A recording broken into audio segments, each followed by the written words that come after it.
Right, Shalom. First and foremost, when I start this lesson off by giving all the praise, honor, and glory unto Yahweh, Bahashem, Yahweh Shai, Bahashem, Rakahudash. Double honor to the apostles and elders of Great Millstone. Honors to our brothers who are fervently preaching the word in sincerity and in faith. Shalom to the sincere Akwath. Shalom to the scattered Israelites who are amongst these heathen nations and look like these heathens. Now this lesson is going to be based on this Iran war and the peace negotiations that were supposed to be happening. So through the Spirit, I'm going to read this article, get some precepts, and Lord's will you're edified. It says Tehran suspends talks with U.S. over Israeli attacks in Lebanon, Iran state media reports. It says Iran on Monday suspended talks with the United States to protest Israel's expanding offensive in Lebanon, according to government-aligned media. Due to the continuation of the Zionist regime's actions in Lebanon, and given that Lebanon was one of the preconditions of the ceasefire, and that this ceasefire has now been violated on all fronts, the Iranian negotiating team will suspend talks and the exchange of texts through mediators, semi-official news agency Tasnim reported. The U.S. military and Iran exchanged strikes over the weekend and into Monday, the latest outburst of violence amid an ostensible ceasefire agreed early April. Tasnim added that the government would consider a full closure of the Strait of Hormuz, a crucial shipping route that carried a fifth of the world's oil supply before the war, with the aim of punishing the Israel and its supporters. The government did not comment officially, although official statements are often transmitted through the media. U.S. officials did not immediately respond to a request for comment. Negotiations over a broader agreement are ongoing, amid disagreements on several issues, including the future of Iran's nuclear and missile programs. On February 28th, the U.S. and Israel launched a war that has since killed thousands of people, mostly in Iran and Lebanon, as well as 13 U.S. service members, which is definitely more than that. Said it has also sent global energy prices soaring after Iran responded by effectively shutting down the Strait of Hormuz. Yeah, but this is what's been happening. And through the Spirit, I've been saying that there was never going to be any more peace deals. Because every time they get close, something happens. Every time they get close to a deal, the U.S. bombs Israel. Not bombs Israel, bombs Iran. And in this case, that basically happened again. And also Iran was like, Israel keeps bombing Lebanon, even though in their negotiations they were saying that the ceasefire was supposed to extend to Iran as well. To Lebanon as well. So Iran was like, they want the U.S. to stop bombing them, and they want Israel to stop bombing Lebanon. The U.S. had temporarily stopped bombing Iran, but Israel did not stop bombing Lebanon. So this is why there's never going to be peace out there, at least not until the kingdom, because Esau doesn't listen. Esau does what he wants to do. So the Lord is going to keep that division amongst these nations. Luke 12:51, suppose ye that I am come to give peace on earth, I tell you nay, but rather division.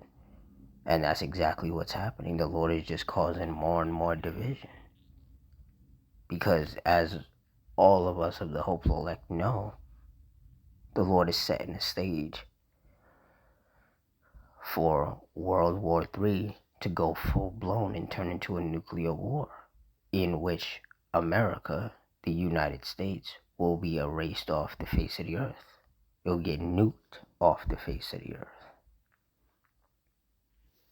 And the land of Israel will also get nuked and be cleansed of all those heathens that are out there.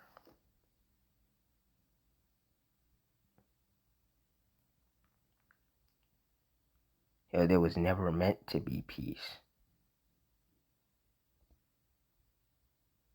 Slovakia.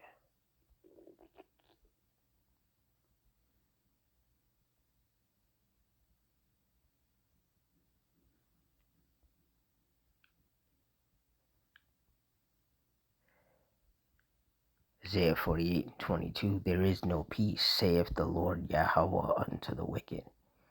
And that's right. That's why these peace talks and these peace negotiations always fail. Because there is no peace unto these wicked people with whom the Lord is angry with.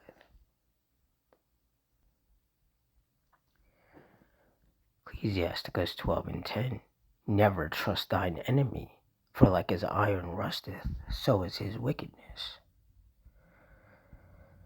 Verse 11, though he humble himself and go crouching, yet take good heed and beware of him, and thou shalt be unto him as if thou hadst wiped a looking glass, and thou shalt know that his rust hath not been altogether wiped away. Verse 12, set him not by thee, lest when he hath overthrown thee, he stand up in thy place, neither let him sit at thy right hand, lest he seek to take thy seat, and thou at the last remember my words and be pricked therewith. And that's right. And Esau, the so-called self-proclaimed white man, is an enemy to every nation on this planet. And the thing is that when it comes to these Iranians, them trusting in Esau has only ever backfired on them. Because this will basically be the third or fourth time that during peace talks or peace negotiations that the U.S. has attacked them. So it's like, you got to stop trusting them, because Esau is the devil. Esau is the wicked. These Edomites are never going to change. They can't. The Lord made them the way that they are.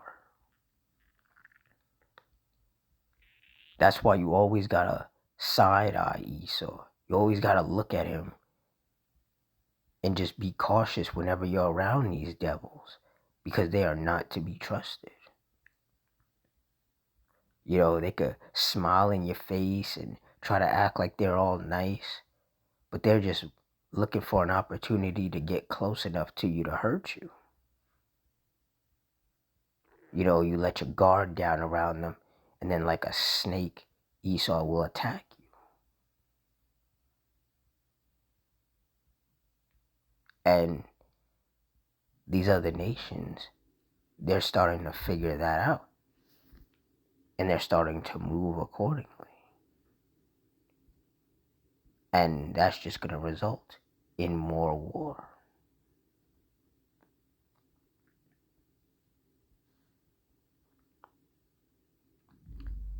Exodus 15:3.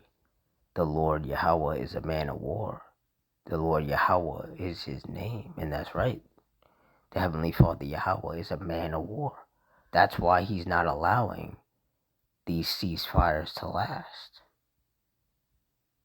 Because the Lord wants there to be war. He wants World War III to happen.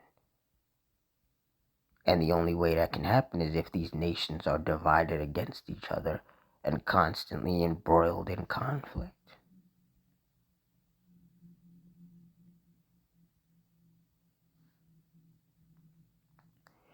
Ecclesiastes 3:1.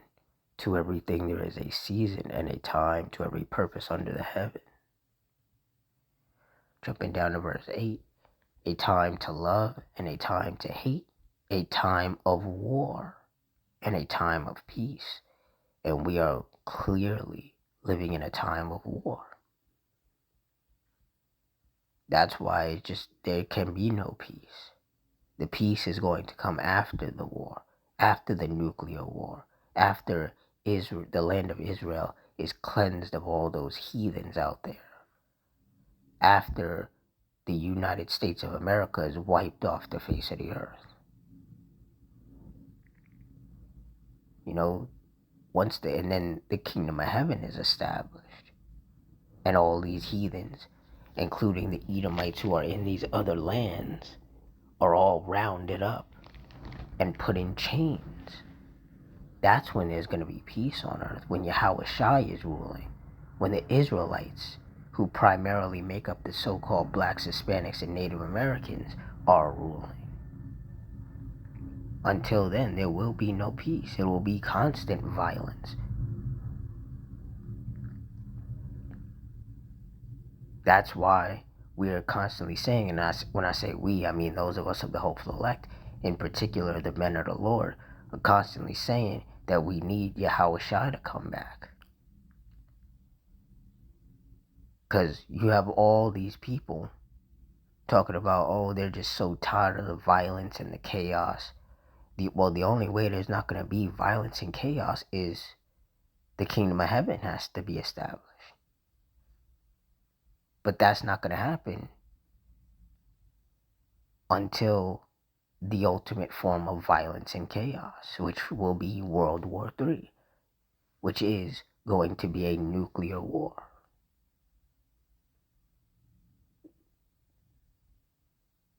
If you want peace, you got to go through war to get it. And that's what a lot of people don't understand. A lot of people talk about, war is pointless and all it does is hurt people. War hurts wicked people, the wicked people with whom the Lord is angry with.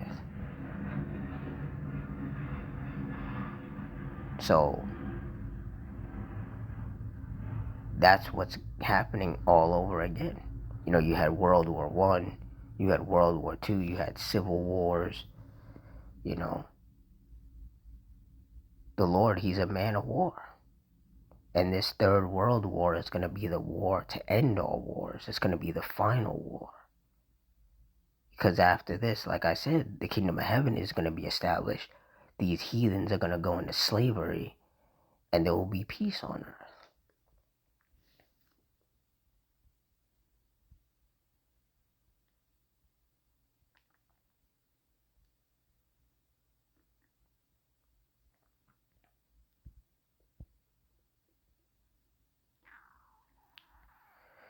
Luke 21:36. Watch ye therefore, and pray always, that ye may be accounted worthy to escape all these things that shall come to pass, to stand before the Son of Man.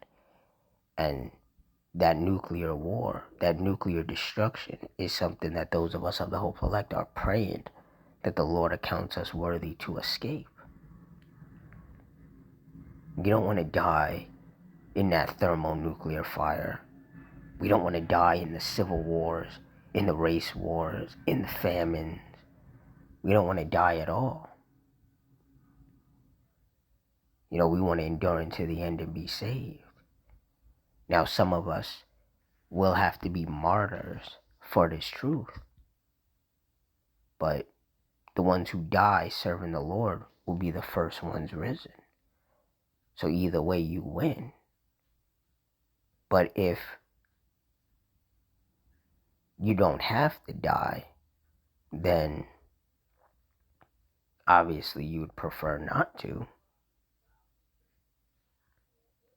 But yeah, there's a lot of things that are about to happen in this world that those of us of the hopeful elect are daily praying and hoping that the Lord accounts us worthy to escape. Meanwhile, these wicked people, they have no chance of escaping any of it because they're the ones with whom the Lord is angry with. So they're the ones whom the Lord is going to target with all of these judgments, all of this chaos, all of this death and destruction.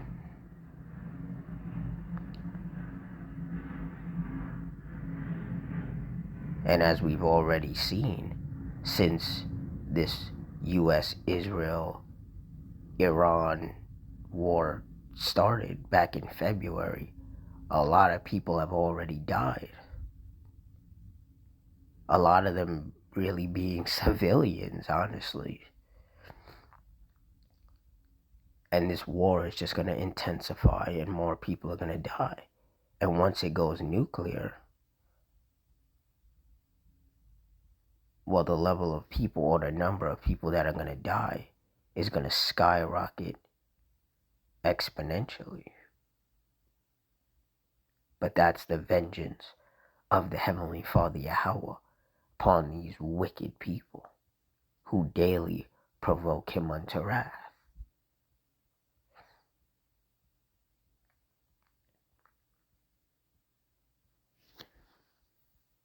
So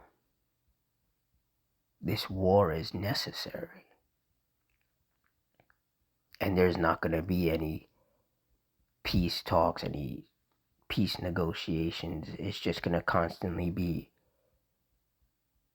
back and forth firing missiles at each other. You know, more strain on the economy because of the Strait of Hormuz being blocked off. And then these other major world powers are going to have to get involved. And then things are going to go full blown. It's going to turn into a full-fledged world war. And then at some point, the Lord is going to let those nuclear missiles fly. And that'll be the cherry on top of the cake, the nuclear destruction, particularly of America, the most wicked place on the planet, ruled over by the most wicked people, which are these so-called self-proclaimed white people who are biblically known as the Edomites. So with that, I'm going to wrap it up here. In closing, I want to give all the praise, honor, and glory unto Yahweh, Bahashim Yahushai, Bahashim Rakakudash, the Wadi Yahweh, Bahashim Yahushai, for putting his spirit on me to do this lesson. Double honors to the apostles and elders of Great Millstone. Honors to all the brothers who are fervently preaching the word in sincerity and in faith. Shalom to the sincere Akwath, and shalom to the scattered Israelites who are amongst these heathen nations and look like these heathens. Hope you all stay strong, stay safe, stay fervent, stay circumspect, stay prayed up. Adawan Ratazah. Till next time, shalom.